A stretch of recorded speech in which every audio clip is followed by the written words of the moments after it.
안녕하세요. 부당한 상황에서도 제 편 하나 시원하게 못 드는 바보 같은 남편, 어머님께 돌려드린 30대 여성입니다.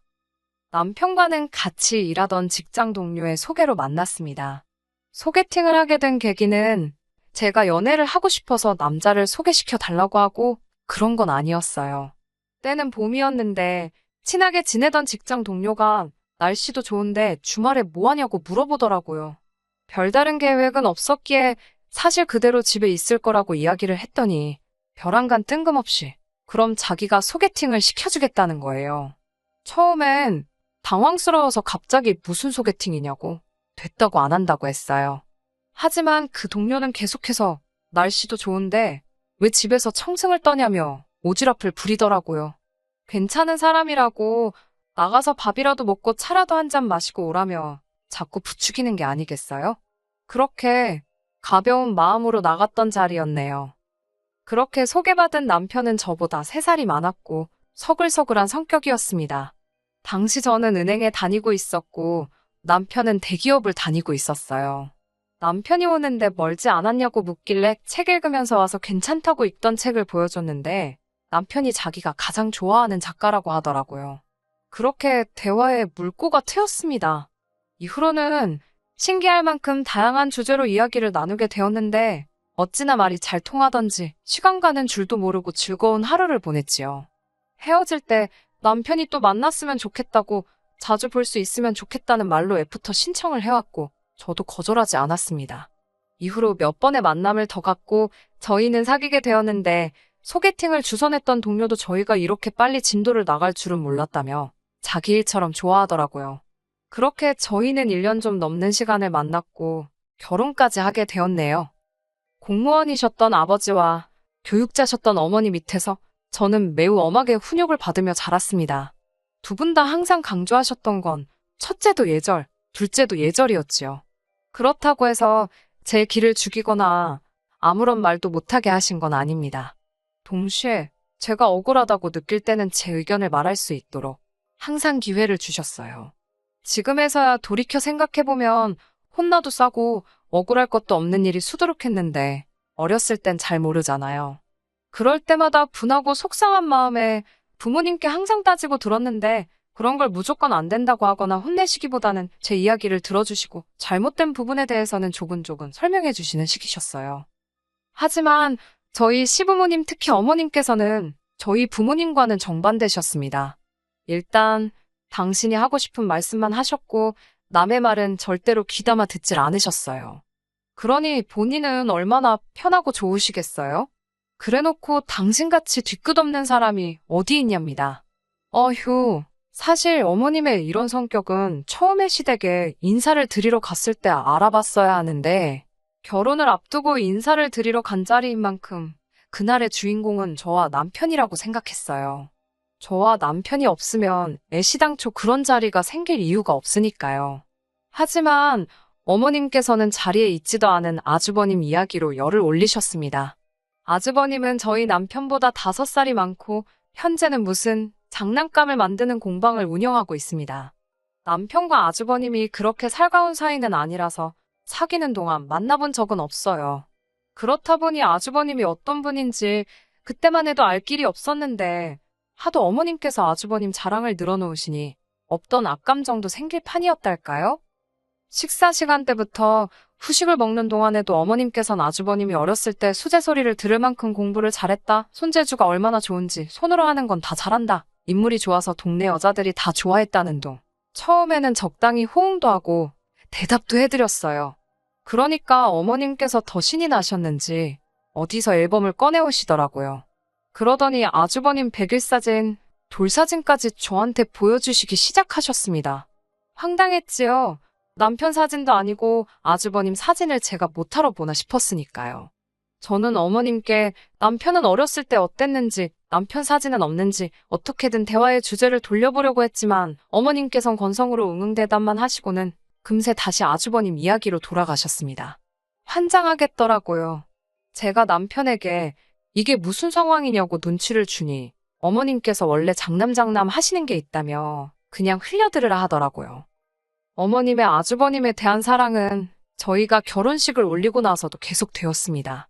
아주버님은 명절이고 어머님 아버님 생신이고 얼굴을 비추는 일이 거의 없었어요. 하다못해 용돈이라도 좀 챙겨드리고 선물이라도 해드리려면 상의는 해야 할 것 같은데 연락 닿기가 어찌나 힘들던지. 지난 설에는 아주버님은 언제 오시냐고 어머님께 대놓고 물었습니다. 그러자 어머님께선 얼버무리시며 아주버님은 어젯밤에 왔다 갔다고 하시더라고요. 하지만 거짓말이라는 게 너무 뻔했지요. 아주버님에 대한 사랑이 극진하신 어머님께서 음식도 하나 안 해놓으시고 아주버님을 맞이하셨을 리가 없었으니까요.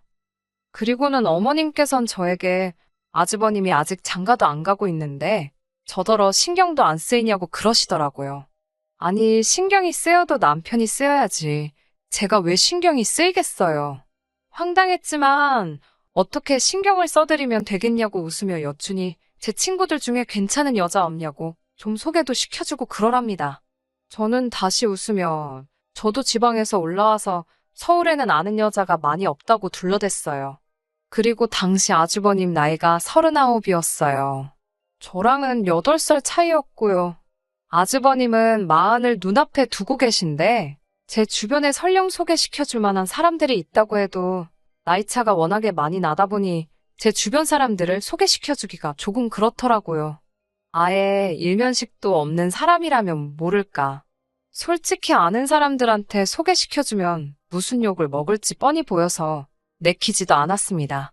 처음에는 저도 아는 사람이 많이 없다는 식으로 둘러댔는데 어머님은 포기가 안 되는 건지 정말 제 얼굴을 마주칠 때마다 우리 아들 소개시켜줄 사람 없냐. 주변에 결혼한 사람들한테라도 물어봐라 하면서 계속해서 사람을 진이 빠지게 만들더라고요. 급기야는 너는 사회생활을 어떻게 했길래 그 나이 먹고 아는 사람이 하나도 없냐고 저한테 뭐라 하더라고요. 그때부터 슬슬 저도 짜증이 나기 시작했는데 하루는 제가 일하는 은행까지 찾아오셨어요. 은행에 여직원들이 많잖아요. 열심히 일하고 있는 사람들 하나씩 지목하면서 저 여자는 결혼했냐 물어보고 그랬어요. 그러면서 하는 말이 그래도 우리 첫째 소개시켜줄 거면 저보다 직급이 높은 사람이면 좋겠다고요. 네 손윗동서가 될 텐데 저보다 직급이 낮으면 계족보가 되지 않겠냐고 김칫국을 마시다 못해 할 필요도 없는 걱정을 하시더군요. 너무 스트레스 받아서 저도 참다 못해 어머님한테 한 번 대들었네요. 일 크게 터뜨린 건 아니고 어머님한테 제 직장에 결혼 안 한 직원이 있더라도 아주버님하고는 아마 만나지 않을 거라고요. 다 비슷한 조건의 회사 다니는 사람을 만나려고 하지. 그리고 우리 직원들 중에 결혼 안 한 사람은 다 저보다 어린 직원들밖에 없어서. 나이차도 많이 나는데 제 직장에 오셔서 그래봤자 못 찾으실 거라고 빙 돌려서 말씀드렸어요. 장남 애지중지하는 어머님이시니 그 말에 곧바로 발끈하시더군요. 우리 아들이 어디가 어때서 그러냐고 하면서 사람들이 가져다주는 돈만 세는 주제에 따지는 것도 많다고 하며 저까지 싸잡아서 험담을 하시더라고요. 저도 솔직히 속으로 욱하기도 했고 어머님한테는 백날 입 아프게 말하는 것보다 현실을 알려주는 게 최고일 것 같아서 차라리 그럼 아주버님을 결혼정보회사에 등록시키는 게 어떻겠냐고 제안을 했어요.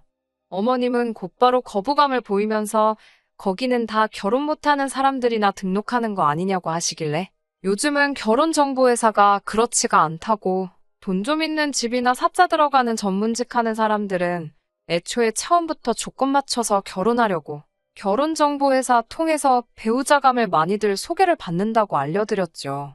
어머님은 신이 나서 그래야겠다고 하더라고요. 아주버님 일하는데 세금 관련 처리 비용이 너무 많이 들어서 항상 그게 돈이 아까웠다고. 세무사 하는 며느리 얻으면 좋겠다고 콧노래를 부르시더라고요. 세무사는 무슨. 결혼정보회사 가입하고 나서 아주버님은 최하 등급을 받으셨어요. 나이도 많고 자영업자인데 월 수입이 낮고 뭐 하나 높은 점수를 받을 부분이 없었으니까요. 저도 그런 걸 얼추 알고 있으니 어머님한테 가입시키라고 말했던 거였고요. 하지만 어이가 없게도 어머님은 결혼정보회사에서 뒷돈을 받아가지고 우리 아들 어디 허접한 곳에서 데려가려고 더러운 뒷공작을 하고 있는 거라 하시더군요. 다짜고짜 저에게 어디서 그딴 회사를 알아왔냐면서 다른 회사를 알아오라고 하더라고요. 어머님한테 그게 현실이에요 하고 말해주고 싶었지만 굳이 제 입으로 말할 필요도 없었습니다. 다른 회사 몇 개 찾아서 알려드렸는데 거기서도 똑같이 최하 등급을 받으시고는 그 뒤로 어머님은 저한테 아주버님 결혼에 대해서 물어보는 일은 없었습니다. 아무튼 그렇게 매사 아주버님만 싸고 도시면서 연락 문제에 있어서는 또 얼마나 예민하신지요. 툭하면 저더러 왜 네 남편은 자기한테 전화를 안 하냐며 짜증을 내셨습니다. 처음엔 저도 좋게 좋게 연락드리라고 할게요라고 대답했어요. 하지만 계속 저한테 연락을 해오셔서는 꾸짖는 투로 말씀을 하시니까 더는 못 참겠더라고요. 결국 제가 남편이 무슨 7살 먹은 어린애도 아니고 어머님이 시켜도 안 하는 걸 제가 무슨 수로 고쳐놓냐고 해버렸어요. 막말로 남편이 싸가지가 없는 게 제가 그런 건 아니지 않냐고요. 그러자 어머님께선 너 지금 내가 내 아들을 싸가지 없게 키웠다는 거냐고 따지고 드셨고 전 그냥 어물쩍 넘겼습니다. 그런 뜻이 아니다. 죄송하다 소리는 하기도 싫었고 나오지도 않더라고요. 저희가 결혼한 지 3년 차 되던 해에 아버님께서 돌아가셨습니다. 건강검진에서 간암이 발견되고 한 달도 되지 않아 일어난 일이었어요. 워낙에 술, 담배를 좋아하시던 분이라 가족들도 이렇게 될 줄 알았다는 분위기이긴 했지만 그거와 별개로 슬픈 건 슬픈 거잖아요. 저는 일단 친정부모님께 연락을 드렸습니다. 하지만 친정부모님은 사업 때문에 미팅이 있으셨던지라 당장 올라오실 형편이 못 되었지요. 마무리하고 올라오시는데 총 4시간 정도 걸렸던 것 같아요. 아버님 장례식 치르고 얼마 되지 않아서 어머님이 저한테 그러시더라고요. 그날 저희 부모님께 너무 서운했답니다. 어떻게 사돈이 돌아가셨는데 그렇게 민기적거리면서 올 수가 있냐고요. 자기 가족 같아도 그랬겠냐면서 생각할수록 분하답니다. 듣다 못한 제가 저희 부모님 여기서 3시간 거리에 사시는 건 기억하시냐고 따졌어요. 그래도 어머님은 제 말은 듣지도 않으시고 사람이 죽었다는데 빠릿빠릿하게 움직여야지. 자기 볼일 다 보고 오는 사람이 어딨냐고. 그렇게 안 봤는데 인정도 없다고. 정말이지 마음에 쌓인 건 많았지만 아버님 돌아가시고 얼마 되지 않은 시점이었기에 어머님이 불쌍하게 느껴졌어요. 얼마나 당신 마음은 허하고 괴롭겠나 싶어서 웬만한 건 이해해드리려고 노력했습니다. 혼자 집에서 외로워하실까 싶어서 일부러 산으로 둘러보시고 놀러도 다녔고요. 물론 좋은 소리는커녕 고맙다 소리도 못 들었습니다만 나는 내 할 도리만 잘하면 된다 생각하고 어머님을 챙겨드린 거예요. 그랬더니 어머님은 제가 이제 묵은 감정 없이 다 풀렸다고 생각하셨나 봅니다. 어머님께서 같이 살자고 하시더라고요. 저는 처음에 제가 잘못 들은 줄 알았습니다. 제 귀를 의심했어요. 어머님께선 어차피 이렇게 자주 만나서 밥도 먹고 놀러도 다니는데 뭐하러 두 집 살림을 하냐면서 같이 살자고 하셨습니다. 처음엔 좋게 좋게 돌려서 말씀드렸습니다. 이렇게 서로 거리를 두고 사는 편이 좋은 것 같다. 서로 사생활도 보호되고 좋지 않냐고요. 하지만 어머님께선 그럴 게 아니라 이참에 당신 집도 정리하고 아주버님 집도 정리하고 저희 집도 정리하고 새 집 살림을 다 합치는 건 어떻겠냐고 그러셨습니다. 당신이 살림은 도맡아서 해줄 테니 얼마나 편하겠냐고요. 상상만 해도 끔찍하더라고요. 돌려서 말씀드려서는 못 알아들으시는 것 같아서 죄송하지만 저는 어머님과 같이 살 생각은 추호도 없다고 말씀드렸습니다. 같이 살면 서로 사이만 더 나빠지고 마음만 더 상할 것 같다고요. 그러자 어머님께서 많이 서운하셨는지 화가 나신 건지 한동안 제 전화도 안 받으시고 연락이 없으셨어요. 남편하고는 그래도 연락을 종종 주고 받는 눈치였기에 크게 걱정은 안 했지만요. 그래도 중간에서 고생할 남편도 안쓰럽고 어른 이겨먹어 뭐하나 싶어서 좋게 좋게 풀어야겠다는 생각은 들었습니다. 그러다 지난달 어머님의 생신이었어요. 아주버님이 어머님의 생신을 챙겨드릴 리는 만무했고 아무리 어머님이 저에게 화가 나 있으셨어도 할 도리는 해야지 싶어서 연락을 드렸습니다. 그랬더니 이번엔 아무 일도 없었다는 듯 제 전화를 받으시더라고요. 전 좀 당황스러웠지만 그래도 이제 좀 노여움이 풀리셨나 싶어서 다행이다 싶었지요. 어머님이 점심때밖에 시간이 안 된다고 하셔서 드시고 싶다는 음식 점심에 사드리고 백화점에서 옷도 한 벌 사드렸습니다. 생각보다 지출이 컸지만 아버님 돌아가시고 나서 처음 맞이하는 생신이시니 얼마나 마음이 힘드시겠나 싶어서 기분이라도 내드리자고 제 딴에는 큰맘 먹고 돈을 쓴 거예요. 하지만 어머님께선 당신 아들이 고생해서 번 돈으로 호강한다고만 하실 뿐 저에게는 고맙다의 기억자도 안 꺼내시더라고요. 예상 못한 건 아니지만 씁쓸하대요. 그렇게 하루 일정을 마치고 어머님을 댁에 데려다 드리는 길이었습니다. 어머님 댁은 저희 집에서 차로 1시간 정도 걸리는데 어머님이 뒷자리에 앉으셨고 전 남편 옆자리에 앉아 있었어요. 최근에 감기 기운이 사라지질 않아서 계속 약을 먹고 있었는데 그 때문인지 졸음이 살살 오더라고요. 게다가 점심 배부르게 먹었지. 차 앞자리에 해는 따뜻하지. 순간 뒷자리에 계시던 어머님이 제 어깨를 딱 때리시면서 넌 네 남편 운전하는데 잠이 오냐고, 남편이 네 운전기사냐고 뭐라 하시더라고요. 요새 제가 좀 피곤했다고 죄송하다고 하니까 지금 피곤한데도 나 때문에 나온 거라고 퉁주는 거냐고 그러시는 거예요. 아, 또 시비 거시는구나. 솔직히 이 생각이 제일 먼저 들더라고요. 그래서 아니라고 어머님한테 한 소리가 아니라고 했죠. 하지만 어머님께서는 계속해서 왜 너 할 말 있는 것 같은데 한번 해보라며. 너 요새 툭하면 시애미가 말하는데 무시하고 그러더라며. 해보라고. 왜 말을 못하냐고 계속 저를 건드셨습니다. 솔직히 정말 제가 이러다 실수하지 않을까 걱정이 돼서 그만하시라고 아무것도 아니라고 했는데도 뒤에서 계속 제 어깨를 치셨어요. 제가 정면만 보고 아무 말도 안 하고 있으니 어머님도 약이 오르셨는지 급기야 제 머리채를 잡아 당기시는 게 아니겠어요? 순간 너무 굴욕적이고 화가 나서 진짜 왜 이러시는 거냐고, 제정신이시냐고 소리를 쳤네요. 말이 통해야 대화도 하지. 진짜 짜증난다고요. 그러자 어머님도 지금 네가 시애미를 미친 엑스 취급을 하는 거냐며 돌아가신 아버님 이름을 목 놓아 부르시는데 환장할 노릇이었지요. 남편도 화가 난 건지 두 사람 다 그만하라며 소리를 질렀습니다. 그렇게 어머님을 모셔다 드리고 저희도 집에 돌아왔어요. 남편이 저더러 어머님께 꼭 그렇게까지 해야 했냐며 평소엔 잘 참고 넘기더니 오늘은 왜 그랬냐입니다. 그러면서 이번엔 어머님께서 쉽게 풀어지실 것 같지 않다며 자기가 곰곰이 생각을 해봤는데 아무래도 떨어져 지내다 보니 서로가 서로를 잘 몰라서 이런 일이 생긴 것 같답니다. 그러더니 이참에 합가를 하자대요. 같이 살면서 정이 들어야 앞으로 오늘 같은 일이 없을 것 같다나요. 이게 말인지 뼈다군지. 저는 어머님이 먼저 나를 치고 머리를 잡아 당기셨다고 어느 시어머니가 며느리 머리채를 잡아 당기냐고 난 절대로 그냥 못 넘어간다. 그런데 합가를 하자고? 당신 제정신이냐고 따졌습니다. 하지만 남편은 혼자 대신 어머님이 불쌍하지도 않냐, 장모님이어도 이랬겠냐와 같은 헛소리를 짓걸려대며 제 화를 더 건드려댔어요. 그날 밤 곰곰이 생각해보니 어쩌면 이 모든 상황의 원인은 남편이 아닐까 싶었습니다. 한 번도 딱 부러지게 제 편을 들어준 적도 없었고 어머님께 그만하라 소리도 똑바로 못하는 무능한 인간이라는 게 너무 화가 났어요. TV를 보고 있는 남편에게 이야기 좀 하자니까 남편이 저더러 네가 생각해도 네가 심했지? 그러더군요. 그 말을 무시하고 제가 물었습니다.